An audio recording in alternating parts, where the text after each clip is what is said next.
네, 오늘 돌직구쇼 바로 사건 라인업으로 시작을 하겠습니다. 저희 돌직구쇼의 고정 코너입니다. 사건에 감춰진 그 이면의 진실을 추적하는 마치 수사반장이 되는 것처럼 사건의 입체적인 양상을 시청자 여러분께 재구성해드리는 돌직구쇼의 사건 라인업입니다.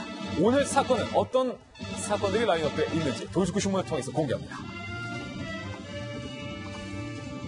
오늘 사건 라인업 과연 어떤 사건인지 첫 사건부터 공개를 하겠습니다.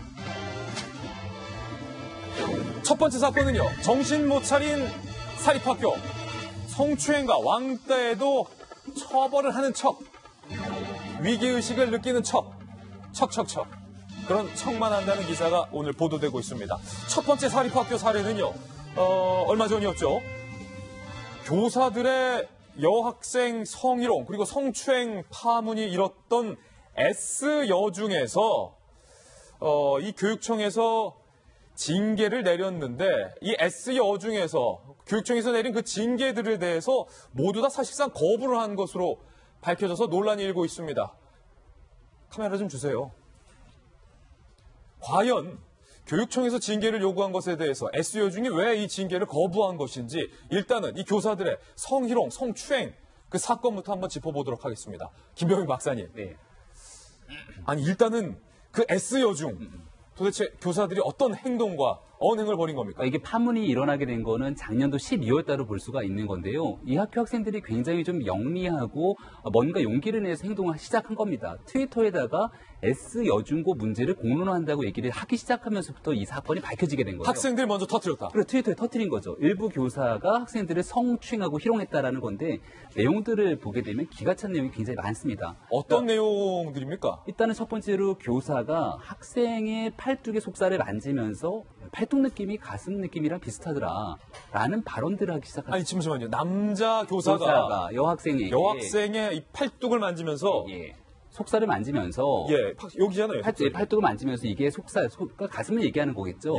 이게 느낌이 비슷하더라라는 이건 뭐 성희롱이라고 해야 됩니까? 성추행이라고 해야 됩니까? 이런 성추행인 것 같은데. 말도 안 되는 얘기들이 있었던 거고요. 결국 이러한 얘기가 이거 한 것으로 끝나는 게 아니라 너는 엉덩이가 큰데 왜 짧은 치마를 입느냐 뭐 이런 얘기들도 하고 여학생에게요? 여학생 다 여중이니까.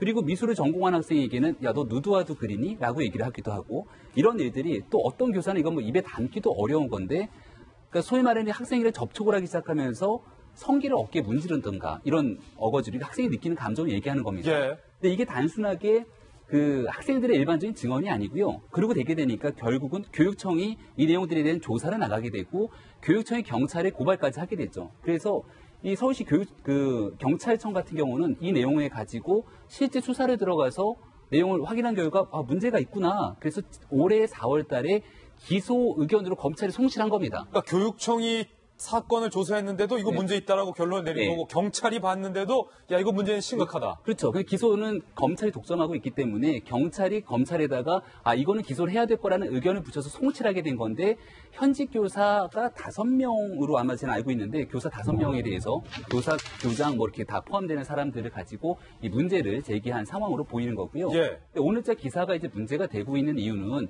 현재 그래서 검찰로 송치가 된 내용들이 얼만큼 수사가 진행되는지는 아직까지 보도가 안 나오고 있는 건데 그럼 교육청도 문제가 있다고 중징계 처분을 학교에 요청을 했을 것 아니겠습니까? 교육청이 화가 난 것 같아요. 중징계 처분을 내렸는데. 근데 해당 학교 입장에서는 사립학교니까 너희들은 중징계 처분하지만 우린 우리끼리 할래라고 정리하면서 경징계로 처분했다. 그래서 실제 경고 정도로 끝난 상황이라서 굉장히 사회적 파장이 커지지 않을까 생각이 됩니다. 이 교사가 여학생들에게 했던 발언들이 뭐 참담하더군요. 교육청의 진상조사 결과 뭐 여러 가지 발언들이 등장하고 있는데 방송 수위상 적나라하게는 말씀 못 드리겠고 그 논란이 됐던 교사 중에 한 명이 이렇게 말했군요. 국어랑 여자는 사흘마다 패야한다.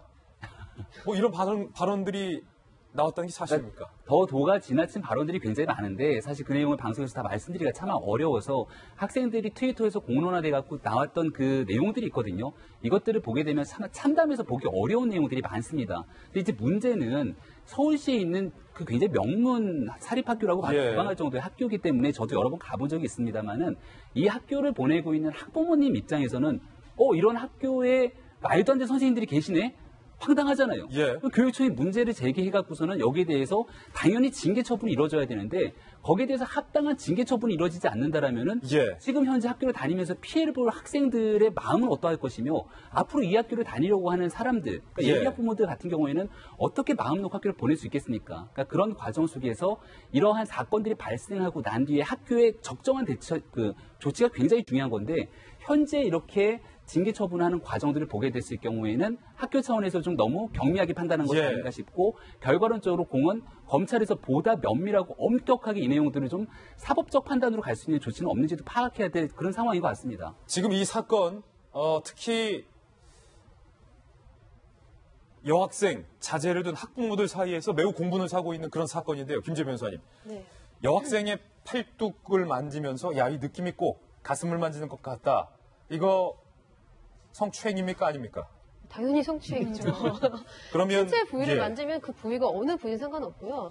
그 이제 터치를 당하는 사람 입장에서 이 부분이 나에게 성적 수치심을 유발할 수 있는 부분이면 당연히 성추행이 되는 것이고 또 만지면서 이렇게 얘기했다고 했잖아요. 이 부분 느낌이 그 부분과 비슷하다. 근데 당연히 성적 수치심을 느꼈겠죠. 예. 명백한 사안입니다. 명백한 사안이다.